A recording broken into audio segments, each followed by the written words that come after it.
উত্তরাখণ্ডের পিথোরাগড় জেলার পূর্ব সীমান্তে রয়েছে এমন এক ভ্যালি যার সাথে মহাভারত তথা সমস্ত হিন্দু পুরাণ খুব ওতপ্রোতভাবে জড়িত। সেই দার্মা ভ্যালির একদম শেষ প্রান্তে প্রায় ৩৫০০ মিটার উচ্চতায় অবস্থিত এক ছোট্ট গ্রাম দান্তু, যেখানে রয়েছে 50টি পরিবারের বাস। আর সেই দান্তু গ্রামের রূপরেখা গাঁথা রয়েছে যাকে ঘিরে, তা হলো পঞ্চচুল্লী, হিমালয়ের সেই 5 পর্বতচূড়া যেখানে পঞ্চপাণ্ডব রান্না করেছিলেন তাদের শেষ খাবার। আগের এপিসোডে আপনারা দেখেছেন আমরা ওম পর্বত কালাপানি দেখে কালীমাতা মন্দিরে আর্মিদের ভান্ডারা খেয়ে তাওয়াঘাট ক্রস করে রাতের অন্ধকারে ভয়ানক পাহাড়ি রাস্তা ধরে দার্মা ভ্যালি এসে পৌঁছায় রাত 8টায়। এই এপিসোডে আপনাদের সাথে ভাগ করে নেব পঞ্চচুল্লীর উঠোনে কাটানো আমাদের মুহূর্তগুলো। সবাইকে একটাই অনুরোধ, ভিডিওটি ভালো লাগলে লাইক, কমেন্ট ও শেয়ার করবেন। চ্যানেলে নতুন হলে প্লিজ সাবস্ক্রাইব করবেন। তাহলে দেরি না করে শুরু করা যাক আজকের ব্লগ।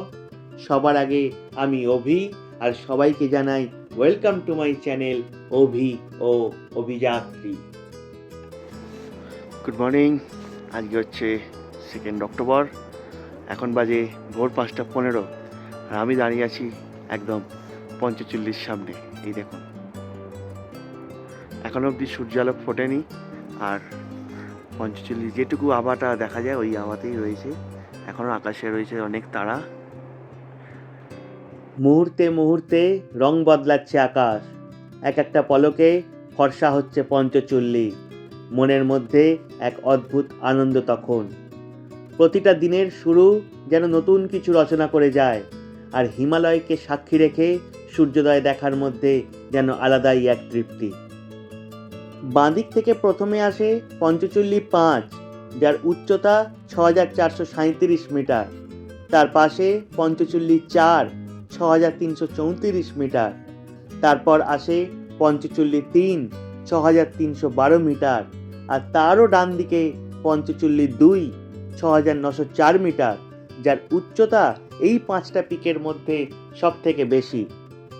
পঞ্চচুল্লি 1 দান্তুগ্রাম থেকে দেখা যায় না, তার জন্য বেস ক্যাম্পের দিকে একটু এগোতে হয়। পঞ্চচুল্লির গায়ে পড়েছে প্রথম সূর্যালোক, আর দেখুন কি সুন্দর রং লেগেছে তার গায়ে। ঘড়িতে তখন ঠিক সকাল 5:58, দিনের প্রথম সূর্যালোক পড়ল পঞ্চচুল্লির মাথায়। আহা, সে দৃশ্য কি অপূর্ব! এই যেন জন্মের স্বাদ। ধীরে ধীরে অরুণালোক গড়িয়ে আসছে পঞ্চচুল্লির গা বেয়ে। আকাশ আরও পরিষ্কার হচ্ছে, রং বদলাচ্ছে পঞ্চচুল্লি। বিগত দিনের সমস্ত ক্লান্তি তখন মাথা নুইয়েছে।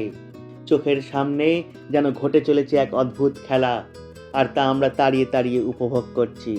সত্যি সেই চুলার আগুনের মতন রং নিল পঞ্চচুল্লি তখন। নাম যেন সার্থক, সার্থক আমাদের জীবন। আমরা মুগ্ধ, আমরা ধন্য।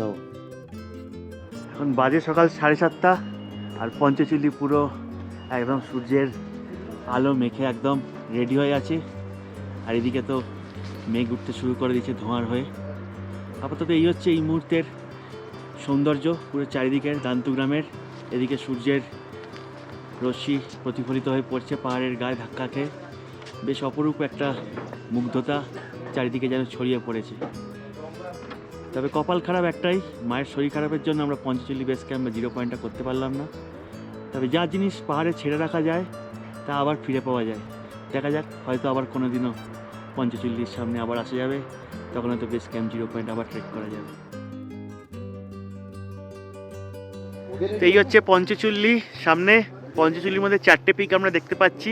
অ্যাকচুয়ালি পঞ্চচুল্লি নামের তাৎপর্য হচ্ছে এইখানে পঞ্চপাণ্ডব রান্না করেছিলেন। এই এগুলোকে একটা চুলা বলা হতো, যেগুলো পিক দেখছেন এক একটা চুলা বলা হতো। তো এই দিক থেকে যদি আমি ডান দিক থেকে ধরি, তাহলে ডান দিক থেকে হচ্ছে 2, 3, 4, 5। এই এখানে 4টে দেখা যাচ্ছে। 1 নম্বর যেটা, সেটা হচ্ছে এই যে 2 নম্বরটা আছে, এই 2 নম্বরের ঠিক পেছন দিকে এটা গার্ড হয়ে আছে। আর নিচ দিয়ে বয়ে আসছে নেউলা ইয়াংতি নদী। নেউলা গ্রাম আছে সামনে, ওখান থেকেই নদীর উৎপত্তি বলে নেউলা ইয়াংতি। ইয়াংতি হচ্ছে ভুটিয়া ভাষায় ইয়াংতি শব্দের মানে হচ্ছে নদী। আর এই গ্রামটা যেটা আমরা আছি এটা হচ্ছে দান্তু গ্রাম। এটা হচ্ছে খুব কাছের একটা গ্রাম এই পঞ্চচল্লি থেকে।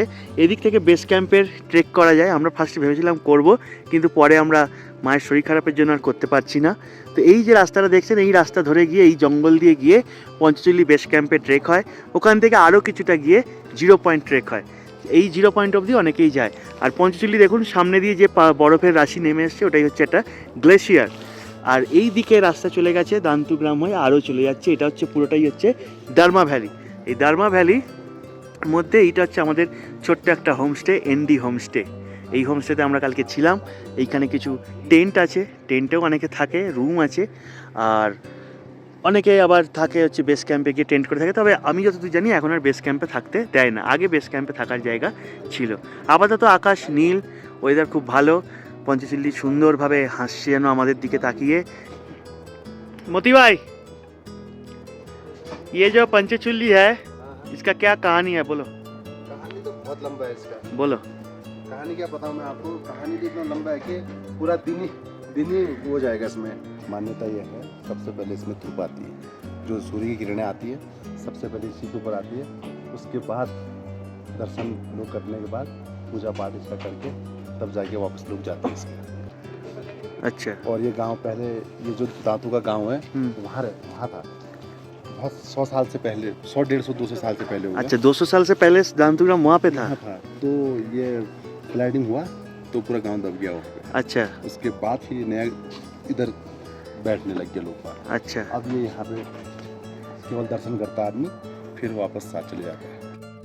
কথিত আছে মহাভারতের মহাপ্রস্থান পর্বে পঞ্চপাণ্ডব স্বর্গের পথে যাত্রা করার সময় তারা তাদের শেষ খাবার রান্না করেছিলেন এই পঞ্চচুল্লিতেই। এক একটি চূড়ায় রান্না করেছিলেন এক এক পাণ্ডব। সেই থেকেই হিমালয়ের এই পর্বতের নাম পঞ্চচুল্লি। এখন বাজে প্রায় সকাল 8টা। আমরা নিয়ে ফেলেছি হাতে ব্রেকফাস্ট। পেছনে আমার পঞ্চচুল্লি, সামনে রোদ পড়েছে। কালকে যে ঠান্ডাটা ছিল, সকালে যে ঠান্ডাটা ছিল, সেটা যেন রোদে আস্তে আস্তে সেই ঠান্ডাটা মিয়ে যাচ্ছে। বেশ আরাম লাগছে রোদ্দুরটা। আর দেরি না করে নাস্তাটা শুরু করা যাক।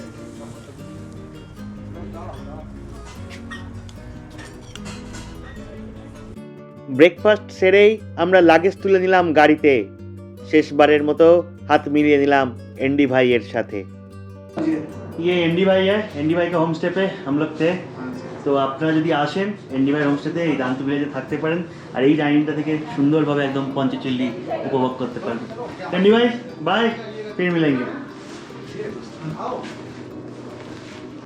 শেষবারের মতো পঞ্চচল্লিকে বিদায় জানিয়ে, দান্তু ভ্যালিকে বিদায় জানিয়ে আমরা গাড়িতে উঠব, তারপর রওনা দেব ধারচুলার পথে। এই এপিসোড এখানেই শেষ করলাম। পরের এপিসোডে থাকবে দার্মা ভ্যালির ইতিহাস আর আমাদের ধারচুলা পৌঁছানোর গল্প। ভিডিওটি ভালো লাগলে লাইক, কমেন্ট ও শেয়ার করবেন। চ্যানেলে নতুন হলে প্লিজ সাবস্ক্রাইব করবেন। তাহলে দেখা হচ্ছে পরের এপিসোডে। ভালো থাকবেন, সুস্থ থাকবেন। ধন্যবাদ।